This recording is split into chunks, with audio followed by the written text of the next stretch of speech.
नमस्कार, आपके साथ मैं प्रदीप राज। डुगडुगी के प्राइम न्यूज में आपका स्वागत है। आइए बढ़ते हैं प्राइम खबरों की ओर।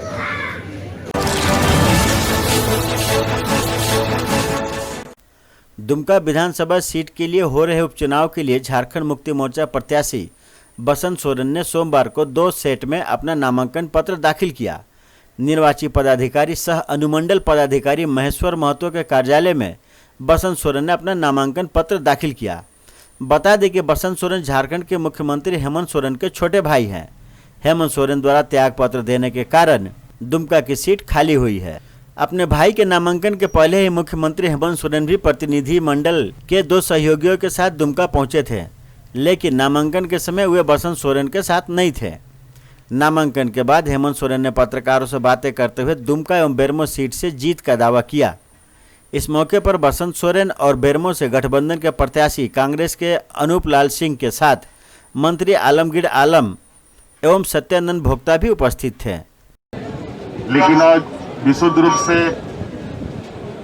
चुनावी मैदान सजना प्रारंभ हो चुका है और इसके लिए हम लोग सभी राज्य के गठबंधन के सहयोगी इन दोनों सीट पर जिस तरीके से हम लोग लगातार इस सीट को, इन दोनों सीटों को जीतते आए हैं, इस बार भी रिकॉर्ड मतों के साथ जीत सुनिश्चित की जाएगी।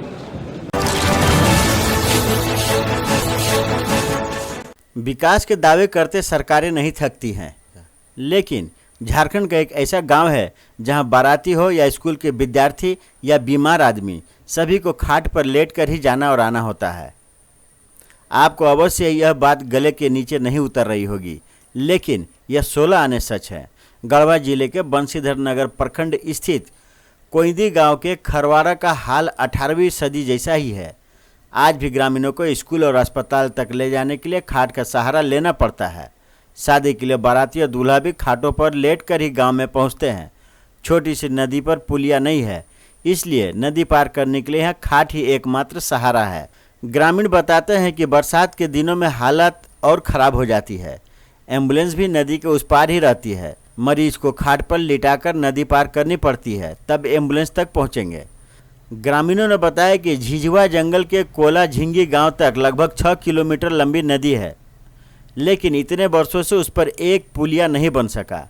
उनकी शिकायत है कि सरकार और जनप्रतिनिधियों ने कभी इस ओर ध्यान नहीं दिया। तस्वीरें गढ़वा से हैं। बंशीधर नगर के कोइंदी गांव के खरवारा का हाल अभी भी आदिम युग जैसा है। यहाँ जब भी कोई बीमार पड़ता है, उसे इसी तरह खाट पर लेटाकर अस्पताल तक ले जाना पड़ता है।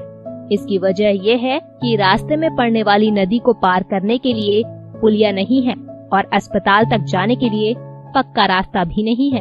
कोई आने जाने का रास्ता नहीं है सर, देख रहे हैं ना, कष्ट में हम लोग हैं, ऐसे पार करके लेके जा रहे हैं।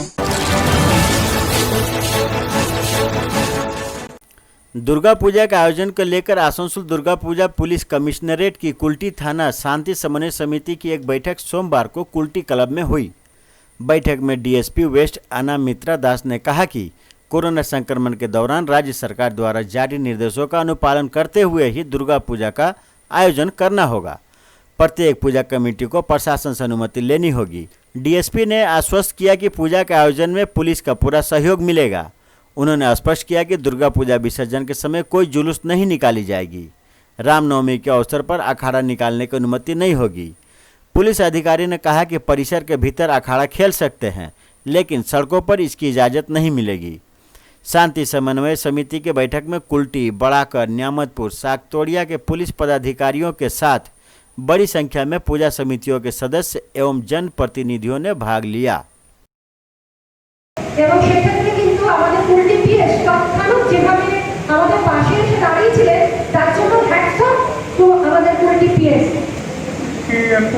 एक दिन 2 दिन आगे আমরা নিউজপেপারেও দেখেছিলাম कि कोरोना पीरियडे माननीय मुख्यमंत्री सुश्री ममता बनर्जी मैडम বলেছেন कि একটু শীতকাল বাদে একটা প্রকোপটা বাড়বে।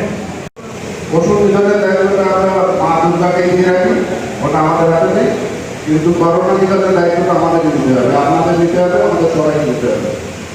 কারণ করোনা বিভাগ না করতে পারলে সামনের বছর আমরা দুর্গাপুজো করতে পারবো না, আমরাই কি করবো না। भारतीय जनता पार्टी के कार्यकर्ताओं ने निरसा में झारखंड के पूर्व मुख्यमंत्री रघुवर दास का स्वागत किया। सोमवार को रांची से दुमका जाने के क्रम में वह पार्टी के पांड्रा कार्यालय में कुछ देर के लिए रुके थे। निरसा विधायक अपर्णा सेन गुप्ता के पुत्र आकाश सेन गुप्ता ने फूलों का गुलदस्ता देकर पूर्व मुख्यमंत्री रघुवर दास का स्वागत किया। इस मौके पर धनबाद ग्रामीण जिला अध्यक्ष ज्ञान रंजन सिन्हा, सिंदरी विधायक इंद्रजीत महतो और चिरकुंडा नगर परिषद अध्यक्ष डब्ल्यू बावरी के साथ अनेक कार्यकर्ता उपस्थित थे।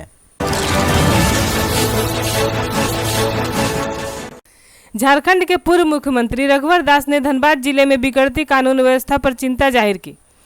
रांची से दुमका जाने के क्रम में वे धनबाद के सिंह मेंशन में कुछ देर के लिए रुके थे। पत्रकारों से बातें करते हुए रघुवर दास ने कहा कि झारखंड सरकार के नेता एवं उनके परिवार के लोगों की हत्या हो रही है। उन्होंने इस पर चिंता जाहिर की। बाद ही नहीं, पूरे राज्य में कानून व्यवस्था मिशनरी फेल है। बीजेपी कार्यकर्ताओं की तो हत्या हो रही है, बीजेपी के कार्यकर्ताओं को तो झूठे मुकदमे में पुलिस फंसा रही है।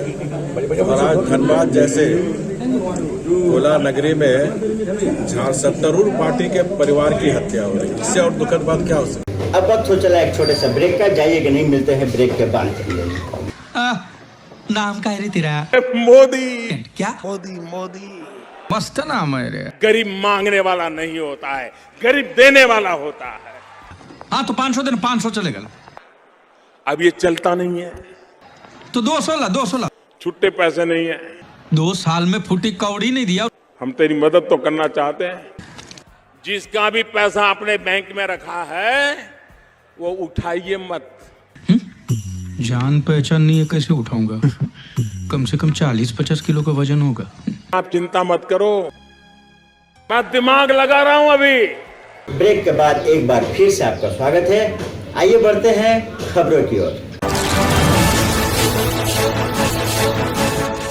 धनबाद जिले के डिगवाडीह में बीसीसीएल अधिकारी अर्जुन राम के घर पर हथियारबंद डकैतों ने धावा बोलकर लाखों की संपत्ति लूट ली। डकैतों ने बीसीसीएल इंजीनियर अर्जुन राम और उनके परिवार को रिवाल्वर की नोक पर एक कमरे में बंद कर दिया और लाखों की संपत्ति लेकर चले गए।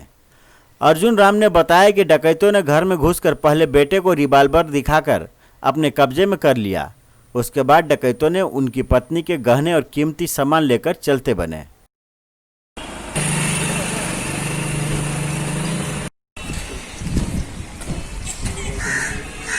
अलमारी को तोड़ करके, उसको ताला तोड़ करके सब सामान चोरी करके या अपना घाटे मेन गेट को ताला का तोड़ करके घुस गया लोग घर में। हम लोग अलग अलग रूम में सोए हुए थे, सबको पारी पारी से बंधक बनाया और एक रूम में ले जाकर के पीछे हाथ करके बांध दिया गमछा से। उसके बाद कट्टा दिखा करके मतलब के रखा था और बोला कहाँ कहाँ सामान रख के बताओ हमसे परिवार से। हम लोग बोले सब आप लोग खोलिए देखिए, हम लोग क्या हम लोग के पास कुछ है नहीं। फिर भी वो अपने से अलमारी, बक्सा, पलंग का ताला जो है सबको उतार के खोल खाल के जितना था, सोना का कुछ था, चांदी था, पायल था।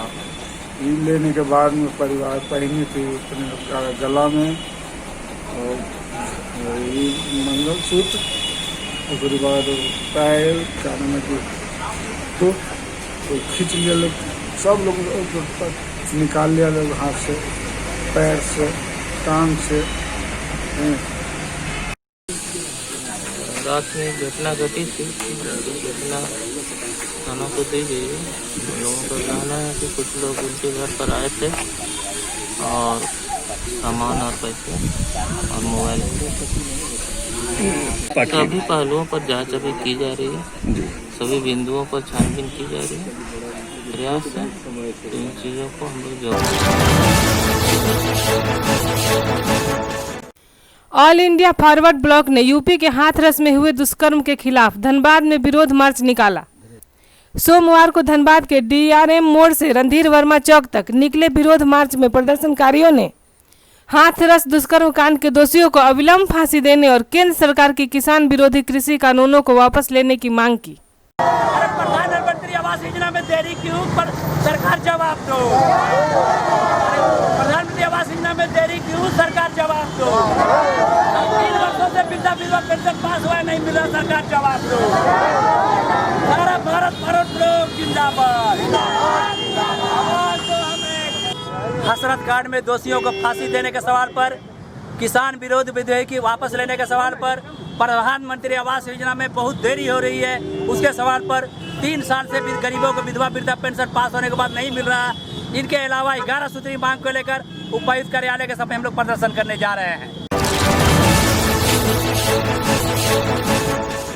जनता मजदूर संघ की झरिया माड़ा इकाई ने बकाये वेतन के भुगतान को लेकर प्रधान कार्यालय के समक्ष 3 दिवसीय धरना शुरू किया। कामगारों का कहना है कि अधिकारियों को नियमित रूप से वेतन मिल रहा है, परंतु श्रमिकों को वेतन भुगतान नहीं किया जा रहा है। ऐसे में पर्व त्योहार के मौके पर उनके सामने भुखमरी की स्थिति उत्पन्न हो गई है।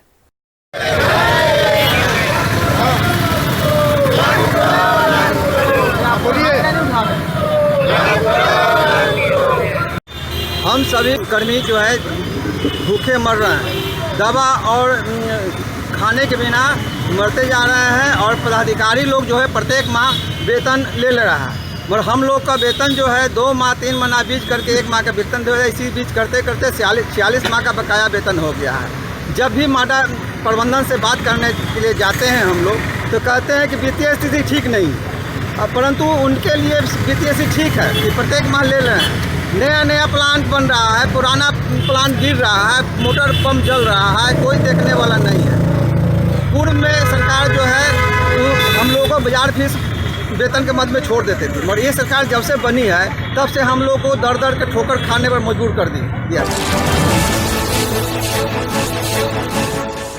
शिवसेना के कार्यकर्ताओं ने अवैध कोयला खनन को लेकर सोमवार को ईसीएल मुख्यालय सागतोड़िया के समक्ष प्रदर्शन किया एवं प्रबंधन को एक ज्ञापन सौंपा।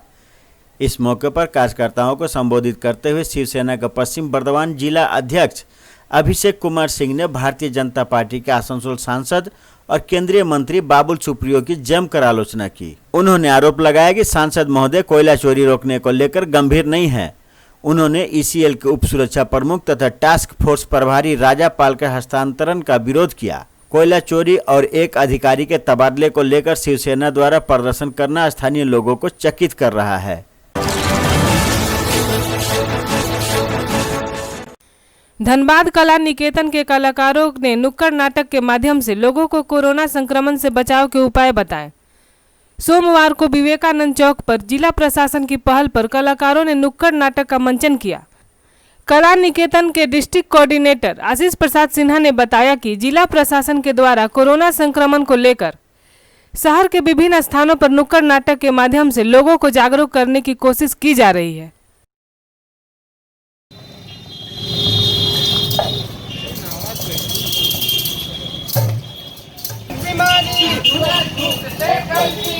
कोरोना है एक घातक बीमारी, छुआछूत से फैलती है और संक्रमण फैलाता ये जानलेवा होता है।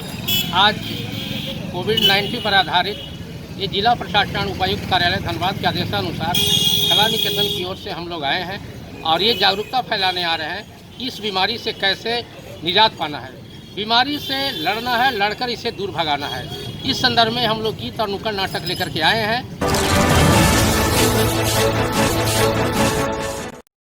डॉक्टर राम मनोहर लोहिया की 53वें पुण्यतिथि के मौके पर धनबाद के डॉक्टर राम मनोहर लोहिया ट्रस्ट की ओर से उन्हें श्रद्धा सुमन अर्पित की गई। सोमवार 12 अक्टूबर को हीरापुर हिंदू मिशन आश्रम में आयोजित एक कार्यक्रम में उनकी तस्वीर पर माल्यार्पण कर उन्हें श्रद्धांजलि दी गई। इस मौके पर धनबाद के उप मुख्य विकास आयुक्त दशरथ चंद्र दास मुख्य अतिथि के तौर पर उपस्थित थे। उनके साथ श्रीमती अर्चना राय कार्यक्रम के विशिष्ट अतिथि थी। इस मौके पर वक्ताओं ने डॉक्टर राम मनोहर लोहिया के आदर्शों का अनुसरण करने का संकल्प दोहराया। लोहिया जी के नाम से बनी एक संस्था है जो NGO उन्हीं के द्वारा ऑर्गेनाइज किया गया है। हिंदू मिशन ऑर्फन जो यहाँ संस्था है, जहाँ अनाथ बच्चे को देख रेख करते हैं, रखते हैं, उसकी शिक्षा की व्यवस्था करते हैं, उसके अच्छी ज़िंदगी देने की व्यवस्था करते हैं। इसी संस्था में हमारे जो लोहिया जी की जो संस्था है उसके द्वारा आज उनके पुण्यतिथि के अवसर पर बच्चों को नए वस्त्र भोजन की व्यवस्था किया गया है। उसी उपलक्ष्य पर हम लोग को आमंत्रित किया गया है। बंगाल सीमा पर डिबूरी चेक पोस्ट के सामने NH2 पर पिकअप वैन और बाइक के बीच टक्कर होने से बाइक सवार 2 युवक गंभीर रूप से घायल हो गए। NH2 से गुजरने वाली कल्याणसरी बड़ाकर सड़क पर सोमवार की दोपहर एक बाइक एवं पिकअप वैन में आमने सामने जबरदस्त टक्कर हो गई। बताया जाता है कि बाइक पर सवार 3 युवक कल्याणसरी से बड़ाकर की ओर लौट रहे थे। उसी समय कल्याणसरी जा रही एक पिकअप वैन सामने से बाइक में टक्कर मार दी। दुर्घटना की खबर सुनकर यूथ तृणमूल कांग्रेस के जिला सचिव राजा खान घटनास्थल पर पहुंचे और घायलों को इलाज हेतु आसनसोल भेजने में मदद की। दुर्घटना के बाद पिकअप वैन के साथ चालक फरार हो गया। तो ये थी अब तक की खबरें। आप देख रहे थे डुगडुगी न्यूज। अब मुझे दीजिए इजाजत और हमारे चैनल को सब्सक्राइब जरूर करें। नमस्कार।